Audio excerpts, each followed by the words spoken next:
Ha? Kumusta ka na, Lola? Ay, nako. May naantay nga ng lula. Okay lang yan, La. Basta mahalaga, nakakausap kita.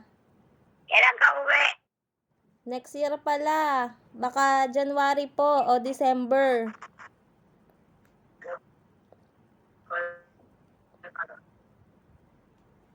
Di sabihin mo sa Lola para malaman niya. December po. Oo, daksan mo anak kasi mahina ng tenga ng Lola.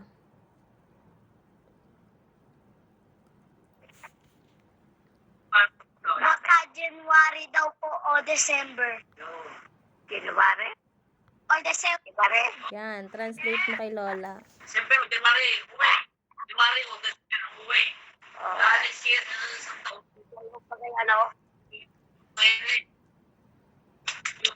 Wala yung Mat, sabihin mo kay Lola, miss na miss ko na siya, Mat. Buwi ka na. Nakikita ko na. Buhay pa. Oo naman, Malaki La. pa. Lagi lang nakaupo na. Malapit na ako umuwi. Hintayin mo ako, no? Sanang magawa. Okay lang yan, La. Magpahinga ka lang dyan. So, lagi nakaupo, nakahiga. Nood ka lang ng TV. 94 na ako. 94, ano na. Nood ka lang ng TV dyan, no, La. Kumusta ka naman diyan? Okay naman ako dito, La. Sorry, mami. Ayun. Oo, basta sabihin mo lang. Ba't sasabihin mo kay Lola lahat ng sinasabi ko, ha? Para marinig ni Lola. Okay lang daw po siya doon. Buti naman. Basta magpakalakas ka lang dyan, ha, La. Opo. Oo. Buti ka na. Malapit ng birthday mo.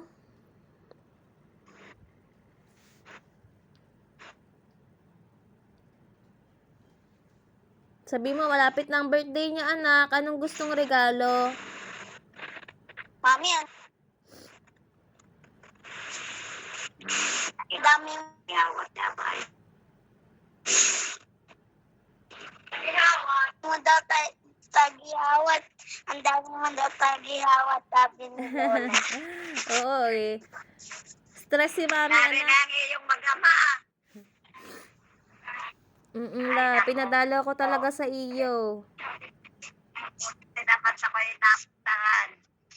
Haba naman ng Diyos. Ano? Lagi lang nakaupo. Kaya Okay lang yan, Lola, La. paulit-ulit. Okay lang yan, tiya. Matanda na eh. Sabi naman, ikaw yung